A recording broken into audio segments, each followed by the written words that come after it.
Bruce and Robert. Those were great presentations. I guess we'll turn now to Simon for any thoughts that he has on the subject. Sure. Thank you. Those were great. We need to get that on the Democratic side. I need to vote those decks to in all the meetings that we're going to be doing in the coming months, because I think we would be met with enormous skepticism. I had the great pleasure of pitching TPP to the House Democratic Caucus retreat in January. And sitting in the front row, glaring at me the entire presentation was Rosa DeLauro. And I survived. Came out at the other end. I guess I was Mikey. The administration made me Mikey to go out and pitch trade to the House Democrats. But look, I think I just have a couple observations. We're going to keep it short, and I also want to hear from Sean. But I think, to me, what you're hearing is about how fragile the political coalition behind TPP really is. We saw that, obviously on the TPA fight. The Democrats did not hold up their end, in supporting their president, and we did enough to get it through. But there was certainly more opposition, and more spirited opposition than we had anticipated. But I also think the Republican side, what you saw today, and I think this is really important for those of us sort of doing scenario planning for the next 6 months or however long it's going to take to get this through, is the Republican piece is fragile, right? I mean, there isn't broad support in the Republican Party among the voters for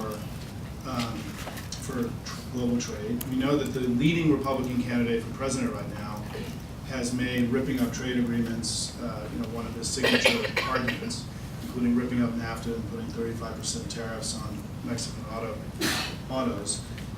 We also know that the Republicans who did get this through, did it without supporting, the Republicans who got TPA through, did it without supporting the Exim Bank and without supporting TAA, which is an unusual free trade package, right? It was the most unusual that we've seen in 50 years. There's never been a pro-free trade majority that's pushed something like TPA where they also didn't support XM and TAA, right? I mean, TAA and John Boehner, you can make the argument, was really caught unaware of how much trouble he was going to have on his own side. He couldn't even pass the rule, right?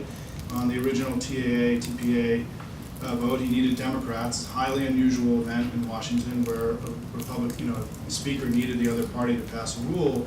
And he also made, by connecting TPA with TAA, right, without having the votes for TAA, he endangered the entire enterprise, right? It was naive, I think, for all of us to believe that Democrats were going to support TAA without supporting TPA. I'm not sure that was a smart strategic decision by anybody in our family. So part of what I just want to say is that I think all of this is fragile, and we have a lot of work to do.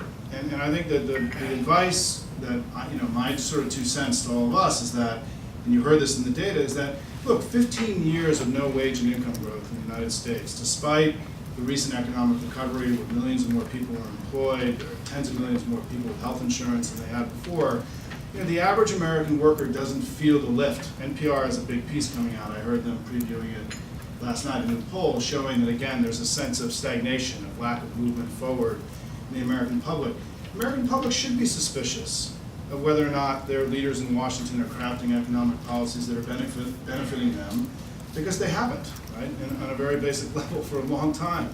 And so we've got to, I think that the solution to this is not just using this opportunity to muscle up again in our big arguments about why global trade is good for the country, and certainly we're going to have that opportunity over the next 6 months, but we need a companion economic agenda outside of trade that invests in infrastructure, that gets serious about skills for workers and kids, that reforms our corporate tax code. I mean, you can go down the list of things that are on that agenda that have not been part of the dialogue. And I think we have to recognize that, in my speaking like a partisan Democrat here for a second, the Republican austerity agenda is an enormous inhibitor, I think, for us to be able to build broader support for global trade with the public, because I think we have to do both. We have to be both for economic liberalization and global trade, as you heard, and I think the security piece of the argument is still the thing that works best in both parties, right? But we've also got to have a companion economic agenda that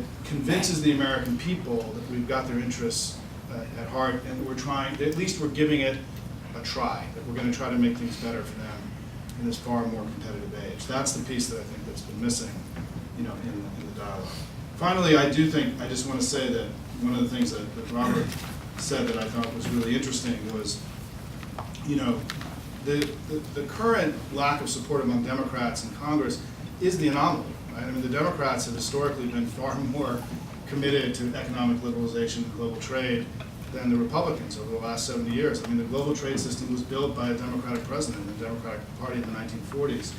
Bill Clinton was arguably the most aggressive economic, supporter of economic liberalization in the modern era, right? Obama now, for all the criticism of him of not being supportive, has now crafted the most ambitious regional free trade agreement in the modern era of this system. And so I think that, we've now, whatever we all thought in these sort of partisan leanings, right, we've got to go out and work together, recognizing there are strengths and weaknesses in both parties on this, to fashion a broad consensus over the next 10 to 20 years, not only to pass TPP, right, but to deal with TTIP and all the other things, that long list of other things that you have, which are going to be vital for the national interest of the United States. And so I'm optimistic, and I also just want to congratulate Mike Froman. I mean, I think all of us, what a brutal struggle this has been, in terms of the negotiation, the ambition of it, the difficult politics, particularly in his own party, right? I mean, I've been in some wild meetings with Mike and other Democrats over the last couple of years, and hats off to Barack Obama and Mike Froman for sticking it out despite enormous reasons to walk away or to see this thing collapse. This is a big deal for all of us. It creates a blueprint for much of what's going to happen in trade policy for the next 20 to 25 years. Hopefully we're going to extend it to more countries, to more regions, and even sort of improve it as we go along the way.